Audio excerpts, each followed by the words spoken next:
అపార కరుణా సింధుం జ్ఞానదం శాంతరూపిణం శ్రీ చంద్రశేఖరేంద్ర గురుం ప్రణమామి ముదాన్వహం. శ్రీ చంద్రశేఖర శ్రీ సరస్వత్యై నమః. కంచి పరమాచార్య గురుదేవులు నడిచే దైవం వారు దేవుని స్వరం అనేటటువంటి పుస్తకంలో వినాయకుడి గురించి చాలా విశేషాలు చెప్పారు. అందులో ఏమిటంటే వారు చెప్పిన విషయమే యథాతథంగా మీ ముందు ఉంచుతున్నా. తమిళనాడులో ఒక విశేషం కనపడుతుంది. నీకు ఎటువైపు చూసినా పిళ్ళయార్, పిళ్ళయార్ అంటే గణపతి, గణపతిని అక్కడ పిళ్ళయార్ అంటారు. గుడిలే కనపడతాయి, ఎటు చూసినా పిళ్ళయార్ గుడిలే కనపడతాయి. పద్ధతిగా ఉండే గుడి కానీ పైకప్పు కానీ అవసరం లేకుండానే మన గణపతి ఒక రావి చెట్టు కింద ఆకాశమే ఆచ్ఛాదనగా కూర్చుని ఉంటాడు. ప్రతి వీధిలో కూడా ఒక పిళ్ళయార్ గుడి, పెద్ద రహదారుల్లో అటు ఇటు, అలాగే నదుల పక్కన చెట్ల కింద కనిపిస్తాడు ఆయన.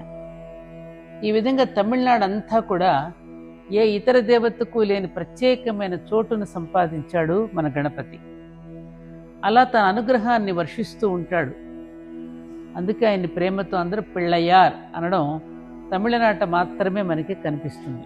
ఈ జగత్తుకు తల్లిదండ్రులైనటువంటి పార్వతీ పరమేశ్వరులకి ఆయన పెద్ద కొడుకు. పిళ్ళై అంటే పిల్లవాడు అని మనం పిలవగలిగే అర్హత కూడా ఆయన ఒక్కడిదే. అందుకనే ప్రతి పండుగ రోజున వినాయకుడిని ఎవరికి వారు తమ కొడుకుగా భావించుకుంటారు, ముఖ్యంగా తల్లులందరూ. వినాయకుడు పార్వతీ పరమేశ్వరులకి ప్రథమ సంతానం. ఆయన బాలదేవుడు. అన్నిటికంటే ముందు ఆయన ఉన్నాడు. ఓంకారం అన్నింటికీ ప్రారంభం. ప్రణవం నుండే ఈ విశ్వం జీవనమంతా ఉద్భవించిందని కదా. అందుకనే ఆ పిళ్ళయార్ ఆ ప్రణవానికి ఆయన దృశ్య రూపం అన్నమాట. ఆ వంపు తిరిగిన తొండంతో ఉన్న ఆయన గజముఖం చూసినప్పుడు సరిగ్గా ప్రణవలాగే కనిపిస్తాడు.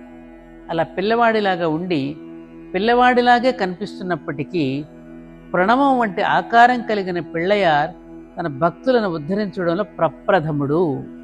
అందుకనే ప్రథమ పూజ ఎప్పుడు మన గణపతికి చేస్తూ ఉంటాం. ఇందుకు ఉదాహరణగా చెప్పడానికి అవయార్ అనే కవయిత్రి కథ ఒక్కటి చాలు. ఏంటంటే ఆ కథ, అవయార్ గణపతికి గొప్ప భక్తురాలు. వినాయకుడిని ప్రణవాకృతిగా కనుబొమ్మల నడుమ భావించుకుని ధ్యానించి ఆమె వినాయగర్ అగవల్ అని ఆయన ఖ్యాతిని కీర్తనగా పాడింది. తమిళనాడులో ఇది చాలా ప్రసిద్ధి చెందినటువంటి గొప్ప కవయిత్రి ఈ అవయార్. అందులో యోగశాస్త్రం సారమంతా ఉంటుంది. అనునిత్యం భక్తిగా దానిని గానం చేస్తే చాలా ఉన్నతమైన జ్ఞానాన్ని పొందుతారు. అవయార్కి సంబంధించినటువంటి ఒక కథ ఏమిటంటే, ఒకసారి సుందరమూర్తి స్వామి మరి చైర్మన్ పెరుమాళ్ నాయనార్ కైలాసానికి యాత్ర ప్రారంభం చేశారు.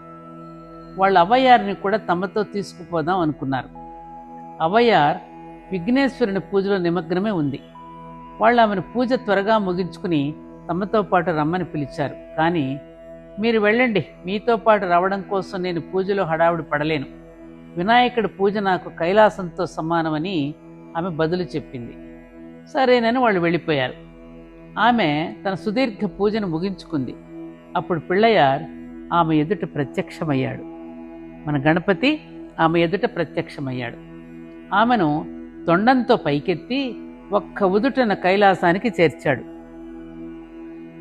సుందరమూర్తి, చైర్మన్ పెరుమాళ్ అవయార్ తర్వాతే కైలాసానికి చేరారు. అంతకుముందే వినాయకుడు చేరిపోయాడన్నమాట.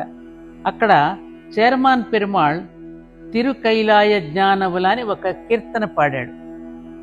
అరుణగిరినాథర్ తిరుపుగల్లో దీని గురించి పరోక్షంగా ప్రస్తావిస్తాడట.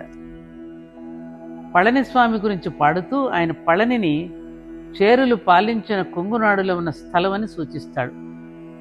ఆయన ఆ విధంగా కుమారస్వామికి సుందరార్, చైర్మన్ పెరుమాళ్ నాయనార్ కైలాసం చేరిన సంఘటనకు ముడివేస్తాడు. అంతకన్నా ముందే పిళ్ళయార్ ఆ సంఘటనతో సంబంధాన్ని కలిగి ఉన్నాడు. ఆయన మహాత్మురాలు వృద్ధురాలిన అవయార్ను ఒక్క రెప్పపాటు కాలంలో కైలాసానికి చేర్చాడు. విఘ్నేశ్వరుడు అప్రయత్నంగా సులువుగా గొప్ప శుభాలను కలిగించే దేవుడు అని చెప్పడానికి ఈ అవయార్ యొక్క గాథ తెలియజేస్తుంది.